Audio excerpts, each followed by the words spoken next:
kelompok 7 akan mempresentasikan materi mengenai mengajar. Yang pertama ada arti penting mengajar. Mengajar merupakan istilah kunci yang hampir tak pernah luput dari pembahasan mengenai pendidikan karena keeratan hubungan antara keduanya. Sebagian orang menganggap mengajar hanya sebagian dari upaya pendidikan. Mengajar hanya dianggap sebagai salah satu alat atau cara dalam menyelenggarakan pendidikan, bukan pendidikan itu sendiri. Konotasinya jelas, karena mengajar hanya salah satu cara mendidik, maka pendidikan pun dapat berlangsung tanpa pengajaran. Anggapan ini muncul karena adanya asumsi tradisional yang menyatakan bahwa mengajar itu merupakan kegiatan seorang guru yang hanya menumbuh kembangkan ranah cipta murid-muridnya, sedangkan ranah rasa dan karsa mereka terlupakan. Nasution pada tahun 1986,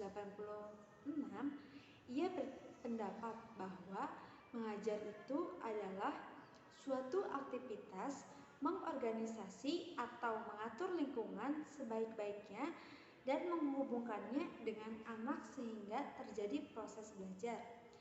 Lingkungan dalam pengertian ini tidak hanya ruang kelas satu ruang belajar, tetapi juga meliputi guru, alat peraga, perpustakaan laboratorium, dan lain sebagainya yang relevan dengan kegiatan belajar siswa. Yang kedua, metode mengajar. Metode ceramah. Dalam pengajaran yang menggunakan metode ceramah, perhatikan terpusat pada guru, teacher center, sedangkan para siswa hanya menerima secara pasif. Mirip anak, balita, atau bayi yang sedang disuapi.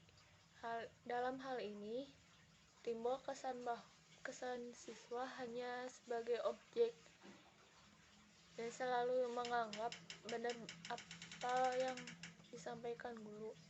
Padahal posisi siswa selain sebagai menerima pelajaran, ia juga menjadi subjek pengajaran dalam arti individu yang berhak untuk aktif mencari dan memperoleh diri sendiri pengetahuan dan keterampilan yang dibutuhkan.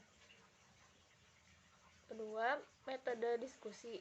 Metode diskusi biasanya melibatkan seluruh siswa atau sejumlah siswa tertentu yang diatur dalam bentuk kelompok-kelompok. Tujuan penggunaan metode diskusi ialah untuk memotivasi atau mendorong dan memberi stimulasi, memberi ringsangan kepada siswa agar berpikir dengan renungan yang dalam.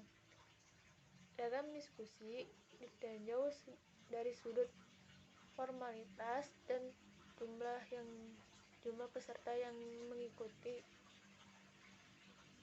Diskusi dapat digolongkan menjadi 4 macam, yaitu diskusi formal, diskusi panel, diskusi simposium. Metode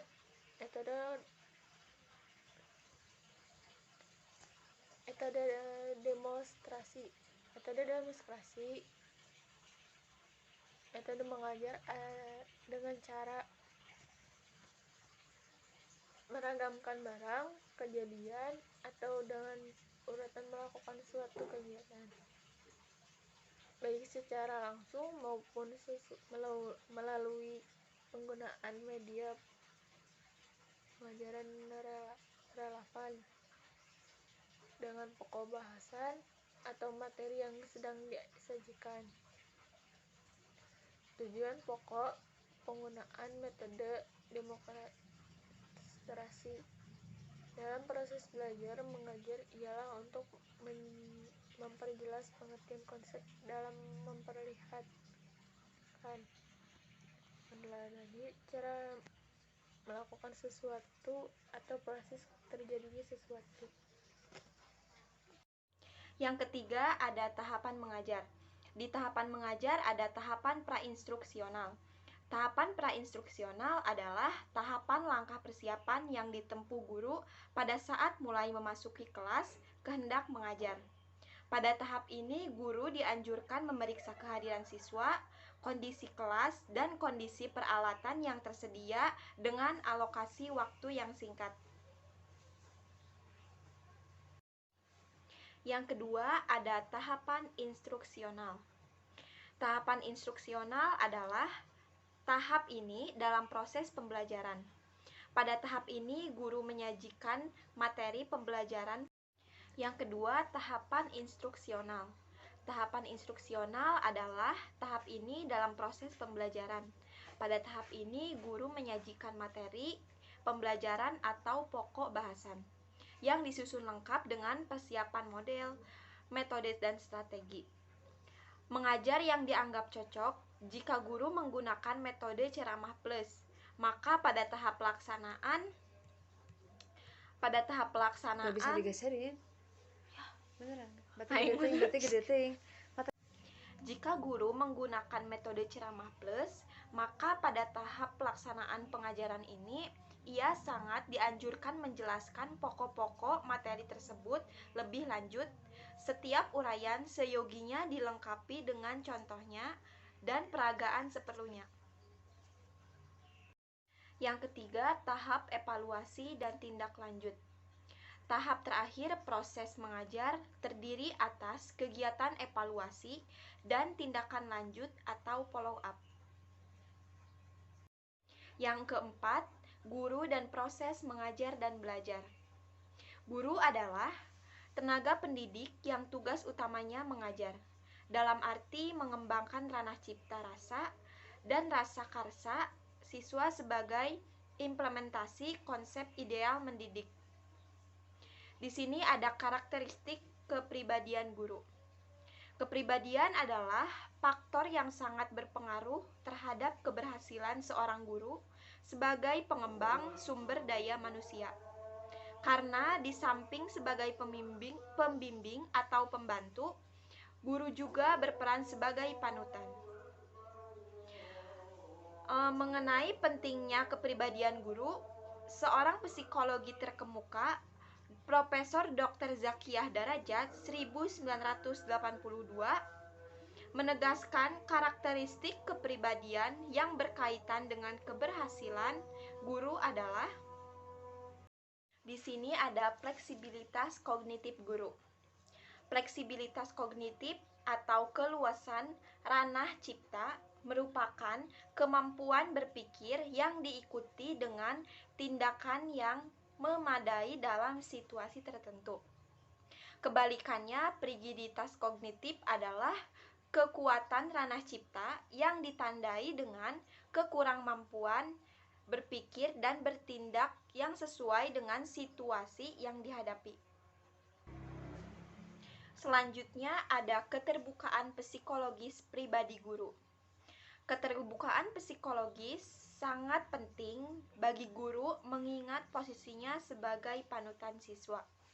Keterbukaan psikologis juga diperlukan untuk menciptakan suasana hubungan antar pribadi guru dan siswa yang harmonis, sehingga mendorong siswa untuk mengembangkan dirinya secara bebas dan tanpa ganjalan. Dan selanjutnya, hubungan guru dengan proses mengajar dan belajar. Selanjutnya ada konsep dasar mengajar dan belajar. Definisi dan komunikasi dalam proses mengajar dan belajar. Para siswa melakukan proses belajar dalam suasana komunikasi multi arah, yang artinya komunikasi atau hubungan tersebut tidak hanya terjadi antara seorang guru dengan siswa-siswa lainnya. B. Sasaran kegiatan proses mengajar belajar. Yang pertama ada sasaran-sasaran jangka pendek seperti TPK, tujuan pembelajaran khusus. Selanjutnya ada sasaran-sasaran jangka menengah seperti tujuan pendidikan dasar yakni untuk mempersiapkan siswa mengikuti pendidikan menengah. Yang terakhir, sasaran-sasaran jangka panjang seperti tujuan pendidikan nasional. Terus yang pertama yang C, strategi perencanaan proses mengajar belajar. Yang pertama, merumuskan dan menetapkan spesifikasi output. Yang kedua, mempertimbangkan dan memilih cara untuk pendekatan dasar. Yang terakhir, mempertimbangkan dan menetapkan kriteria. Selanjutnya yaitu strategi pelaksanaan proses mengajar dan belajar. Dalam melaksanakan rencana kegiatan PMB, guru pandai-pandai menentukan pendekatan sistem pengajaran yang benar-benar pas dengan sifat pokok bahasan, kemampuan para siswa, dan tujuan instruksional yang hendak dicapai. Lalu selanjutnya ada faktor-faktor yang memengaruhi proses mengajar dan belajar. Dalam faktor-faktor tersebut, yang pertama ada kematangan mental dan kecakapan intelektual yang meliputi kecerdasan umum, bakat dan kecakapan ranah cipta yang diperoleh lewat pengalaman belajar. Yang kedua, kondisi jasmani dan kecakapan ranah karsa siswa yang meliputi kekuatan, kecepatan, koordinasi antar anggota badan, dan lain sebagainya. Lalu yang ketiga ada karakteristik ranah rasa siswa yang meliputi tingkat minat belajar, jenis motivasi belajar atau intrinsik atau ekstrinsik, sikap terhadap guru dan mata pelajaran. Yang selanjutnya yaitu ada pengaruh fasilitas fisik. Dalam pengaruh fasilitas fisik, ada yang pertama kemudahan fisik yang ada di sekolah. Maksudnya adalah kemudahan fasilitas fisik yang ada di sekolah seperti ruang belajar, seperti alat tulis menulis, meja, kursi, dan lainnya. Yang kedua ada kemudahan fisik yang ada di rumah siswa, seperti meja belajar, alat tulis menulis, dan lain sebagainya yang diperlukan oleh siswa. Selanjutnya ada pengaruh karakteristik kelompok. Pembentukan kelompok khusus di luar kelompok kelas seperti kelompok diskusi dan kelompok belajar yang kompak dan harmonis amat berpengaruh terhadap hasil PMB atau proses mengajar dan belajar, khususnya dalam hal penyelesaian tugas-tugas bersama. Selanjutnya ada pengaruh mata pelajaran. Setiap bahan pelajaran ditata sedemikian rupa hingga memiliki syarat psikologis maupun pedagogis. Hal ini bermakna bahwa guru perlu menyusun satuan pelajaran yang bersistematika logis sesuai dengan kemampuan ranah cipta siswa dan tidak mengabaikan perbedaan individual yang mungkin ada di antara para siswa. Yang selanjutnya yaitu ada pengaruh lingkungan luar. Dalam pengaruh lingkungan luar, poin pertama yaitu lingkungan sekitar sekolah. Contohnya, keadaan lingkungan gedung sekolah, kondisi masyarakat sekitar sekolah, situasi kultural sekitar sekolah, dan sistem pendidikan dan organisasi serta administrasi sekolah. Yang kedua, dalam pengaruh lingkungan luar yaitu ada lingkungan sekitar rumah siswa. Contohnya, bagaimana tetangganya, fasilitas atau sarana umum, status sosial masyarakat, dan situasi kultural. Yang terakhir, ada fungsi guru dalam proses mengajar dan belajar.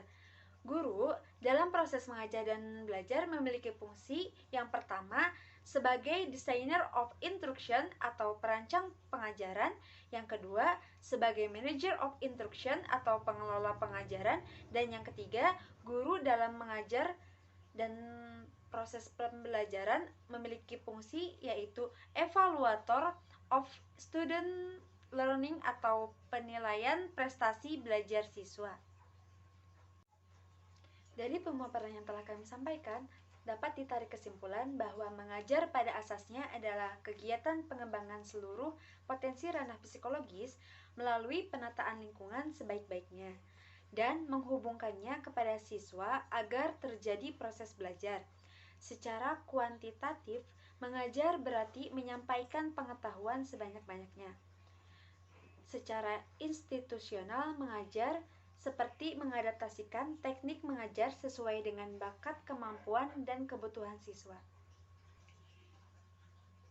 Guru adalah tenaga pendidik yang tugas utamanya mengajar, dalam arti mengembangkan ranah cipta rasa dan karsa siswa sebagai implementasi konsep ideal mendidik. Karakteristik kepribadian guru adalah tenaga pendidik yang tugas utamanya mengajar, dalam arti mengembangkan ranah cipta rasa dan karsa siswa sebagai implementasi konsep ideal mendidik. Karakteristik kepribadian guru meliputi titik fleksibilitas kognitif dan keterbukaan psikologis. Kompetensi guru adalah kemampuan dan kewenangan guru dalam melaksanakan profesinya. Sedangkan profesionalisme berarti kualitas dan perilaku khusus yang menjadi ciri khas guru.